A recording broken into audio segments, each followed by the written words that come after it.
Something huge just happened in India's criminal justice system. The old rulebook, a piece of history from the colonial era, has been completely replaced with something brand new. But what does that actually mean for the country?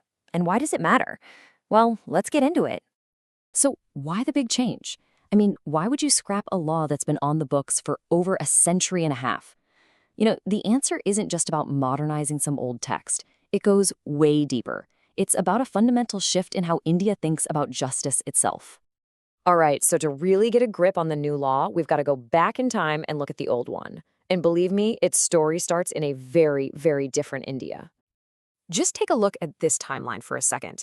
The old law, the Indian Penal Code, or IPC, was put in place by the British back in 1860. And you can see that's right after the big Indian Rebellion of 1857. And that's no coincidence. This law wasn't really about fairness. It was a tool designed to keep a colonial population under control. And it stayed that way for over 160 years. Just think about that. Yeah, this quote right here, it hits the nail on the head. The spirit, the entire feeling of the old law wasn't about delivering justice to the people of India. It was purely about maintaining control for the British Empire. The new law is trying to completely flip that script. Okay, so that's the old. Let's talk about the new. How is this new framework different? Well, it all starts with the name itself. The names really do say it all. The old penal code was all about one thing, dund, which means penalty or punishment. But the new Bharatiya Nyaya Sanhita, well, Nyaya means justice. So right there, in the name, you see the philosophical jump. It's a move away from a system designed for control to one that's supposed to be about fairness. Now, we're going to get into a little bit of legal jargon here, but stick with me, because it's actually super important. Why is this thing called a Sanhita, a code, and not an adziniyam, which is an act? The difference tells you a lot. Okay, so think of a Sanhita, or a code, like a giant spring cleaning for the law. It takes a whole bunch of existing, maybe scattered, rules on a single subject and brings them all together, organizes them, and puts them into one single comprehensive rulebook. It's all about consolidation.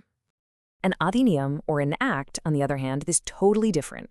That's when lawmakers create a brand new law from scratch, usually to tackle a problem that didn't even exist before. A perfect example is something like the IT Act, right? It was built to deal with the whole new world of the internet. They weren't just organizing old laws, they were inventing a new one. So that's why the BNS is called a Sanhita. It's not starting from a completely blank slate. It's taking the foundational principles from the old IPC, giving them a serious update, and then weaving in new rules to deal with our modern world. It's like a renovation, not a brand new build. All right, now we're going to dive into what I think is one of the most fascinating and maybe a bit complex parts of this whole change. We're talking about how the BNS defines the single most important word in any criminal law, the word offense. See, the BNS doesn't just give you a simple one-sentence definition for offense. No, it's much more specific than that. It actually builds a really precise three-layered framework to figure out what legally counts as an offense. So let's break it down layer by layer. Okay, here's how it works. First, you have the general rule. Super simple. An offense is anything that this new rulebook, the BNS, says is punishable. But then it gets interesting. There are two big exceptions. For certain sections of the law, the definition of offense expands to also include crimes from other special laws. And for other sections, it expands to include those outside crimes only if the punishment is pretty serious. We're talking 6 months in jail or more. It's a really clever, layered system. So I know what you're thinking. That sounds complicated, right? But trust me, once you see it in practice with a real example, it all clicks into place. Let's see how this thing actually works. Okay, let's use the crime of making a false accusation as our example. So let's say you falsely accuse your neighbor of theft. Since theft is a crime listed right there in the BNS, you've committed an offense. Simple enough. But what if you falsely accuse them of something like, say, illegally growing opium? Now, that's a crime, but it's under a totally different law. In the old system, there might have been a loophole there, but not anymore, because for the section on false accusations, the BNS uses that exception we talked about, expanding the definition of offense to include crimes from other special laws. So boom, that false accusation is now a crime too.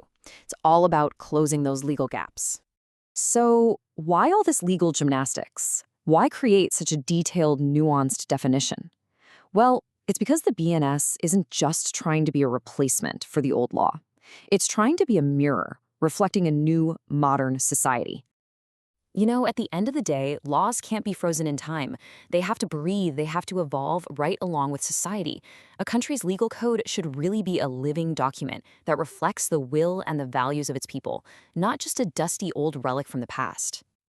And you can really see this in how the BNS tackles crimes that the old code couldn't even have imagined. It introduces specific provisions for things like mob lynching and snatching, like when someone grabs your mobile phone on the street, which is a huge issue in cities today. It also targets organized crime, and it even brings in new concepts for punishment, like community service. That signals a really important shift, right? It's not just about retribution anymore, it's also about rehabilitation. This is all about making the law truly relevant to the lives people are actually living today. It's often said that a nation's laws are a mirror to its soul. The old penal code, well, that was a mirror reflecting a colonial power's desire for control.